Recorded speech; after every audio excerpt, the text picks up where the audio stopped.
everyone. Hello. I say good morning because it is morning here for me in Michigan, but depending upon where you're watching from, it could be afternoon, evening, different parts of the world, and also on the replay. Thank you so much for joining today. Today we're going to be talking about emotional eating.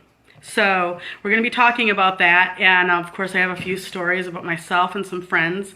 So good morning. We're going to be talking about emotional eating and how it affects us, and just, I don't know why we do it, because I have no idea why we do it, but we do. Good morning. Thank you for the hearts already. So maybe some of you maybe you're also emotional eaters, and you also have things to weigh in. If you're an emotional eater, let me know. And if you have any suggestions, throw them in there. So my name is Kristin Schmidt, and I wrote a book called Bring Pretty Back.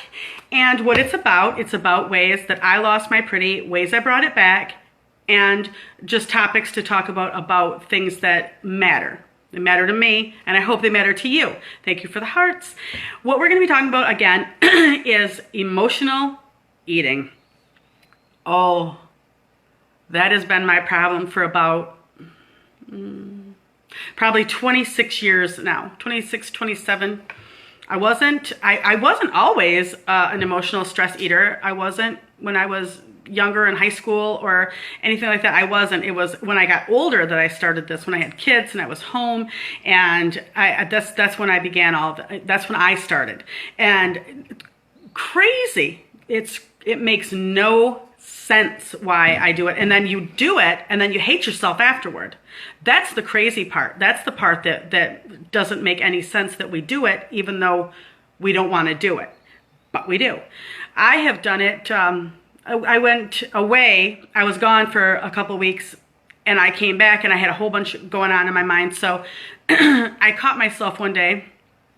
Oh, thank you, cousin Jay the plant. Thank you so much. I appreciate it. Thank you so much for the hearts. Thank you for joining, and thank you for the comments. I got back and I caught myself. I was in the pantry, and I was standing there and I was eating Ritz crackers, and they weren't even, they were kind of stale. And I'm in there and I'm eating these stupid Ritz crackers, and I caught myself. I thought,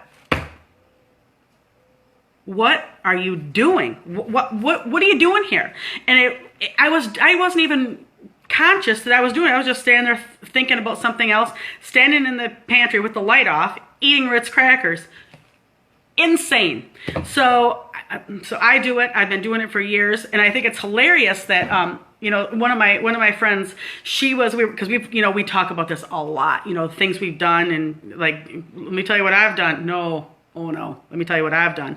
So one of my friends, Stephanie, she was going through a really hard time, infertility, and just had a really, like, everything crashed down at once. And she went ahead and she caught herself. She got a box of cake mix out of the cupboard, dumped it in a bowl, went to the cupboard, went to the sink, got some water, threw some water in the bowl, stirred it up, and was eating just the batter with the bowl in the bowl, and it was like still half dry. And she sat there and ate it. And she said that was probably her rock bottom.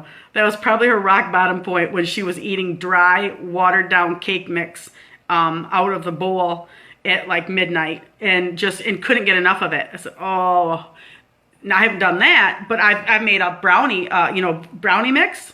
But I'm a little classier. I mixed it all up, so it was at least it wasn't all dry, and ate brownie just out of the bowl, like a lot. So till you're sick, you'd eat till you're sick. So it's ridiculous, and you just these stories that we do to ourselves. You thought you were alone. No, you're not alone. Girl, you're not alone. Oh, let me tell you another story, okay?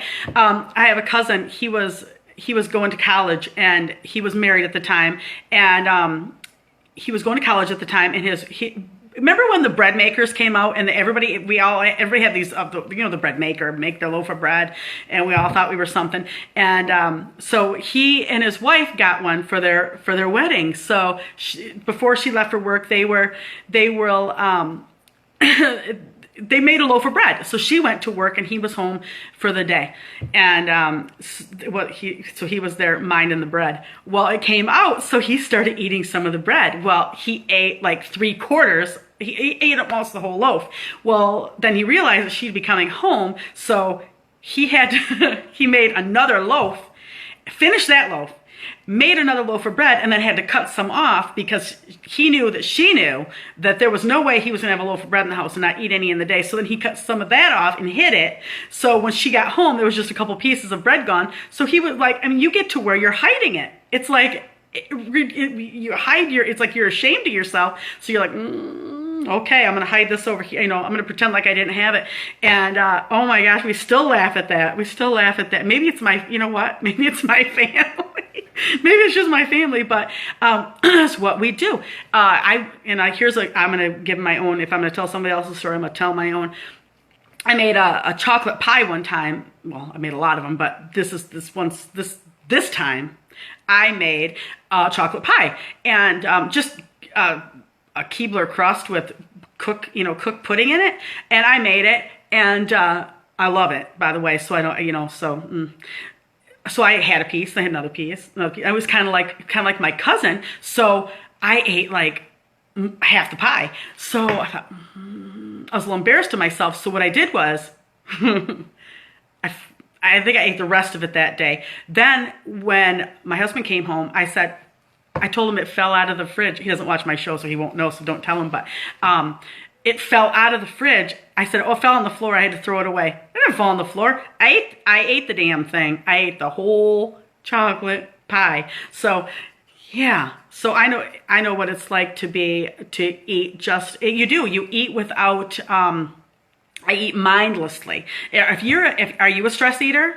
Are you? Let me know. Let me know if you're a stress eater, and have you willing to share a story? If you're willing to share a story, go to Bring Pretty Back on Facebook, and you can even private message me if you don't want me to. If you want, I'll protect the innocent. I'll protect the innocent if you want me to. So I'll just tell the story without saying who you are. But these are funny. You know what? Here's another one. I had a bowl of ice cream one time, and my husband pulled in, and I was ashamed of it. I don't know. He doesn't care if I eat ice cream. He doesn't.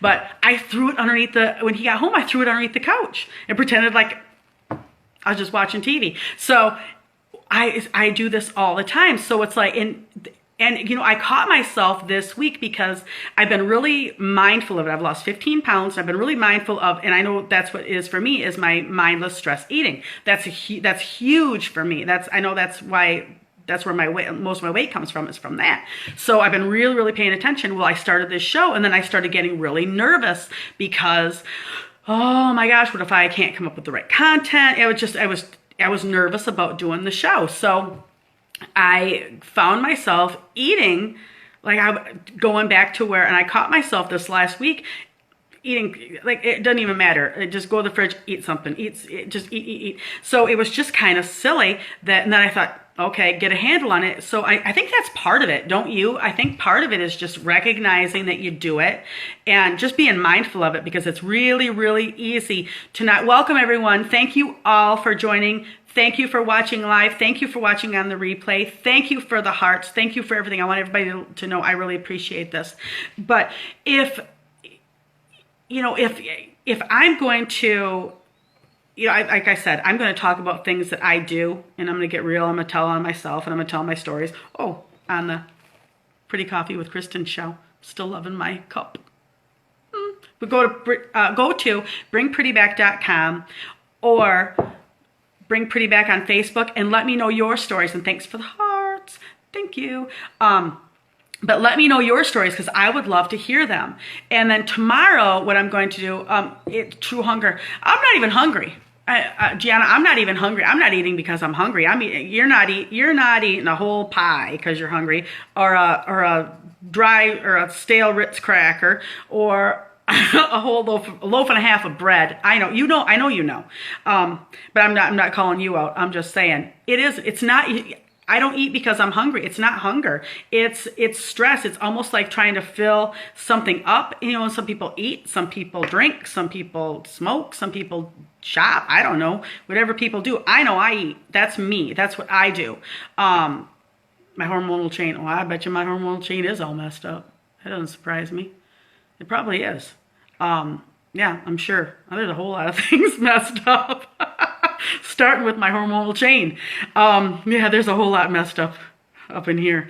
That's why I'm talking to you, because I'm talking to you about things that I go through. So, yes. So I think so today I'm talking about emotional eating, stress eating, what I do, what people I know do. And the first thing, that is, it doesn't solve a thing. Let's just start there. Eating a loaf of bread has never solved a problem, ever. Going through, and you hear, people going through McDonald's and ordering like tons of food. Anything you eat doesn't solve I'll tell you right now, that doesn't solve a problem. That I know for sure, which is funny that I've chosen to do it for, I don't know, almost 3 decades, that it didn't occur to me that this isn't solving a problem. And my friend Tracy and I were talking one day, and we're talking about eating or shopping or whatever. It's almost like you're trying to fill a hole in your soul. That's kind of what you're doing, because it's stress. You're trying to fill a hole in your soul. So no, chocolate pie is not going to fill a hole in your soul. But today I'm talking to you about confessing, and tomorrow I'm going to be talking to you about ways that we can maybe try to change our stress eating, cope with it, deal with it, and maybe not do it so much. So that's what I'm talking about today, is my confessions. And tomorrow I'm going to talk to you about ways that we can maybe get a handle on this. Get a handle on this stress eating. That will be the show tomorrow. Thank you all for joining. I appreciate you listening live, on the rerun, the hearts, being here, spending time with me, sharing your stories. Go to bringprettyback.com, and if you want, and let me know, there's a contact me. Share your story with me. Also, if you're a stress eater, and also if you have any tips for us to get a grip, I would appreciate it. Also, bringprettyback.com, and also Bring Pretty Back on Facebook. Let me know. I want to hear from you. So I would appreciate it. Now, also, what I would like you to do is go out in the world today and make someone else feel pretty. Do something to make someone else feel pretty. I promise it'll make you feel better. And let's do something for someone else. Pay Pretty Forward. Let me know what it is. Hashtag Pay Pretty Forward. Let me know what you're doing. I can't get enough of it. You can't pay it forward. Pay Pretty Forward. Yes, please do. Thank you so much. Go out, pay pretty forward, and I'll be here tomorrow at 10 o'clock Eastern Standard Time, talking to you about ways that we can get a handle on this stress eating. Mwah! Have a pretty day.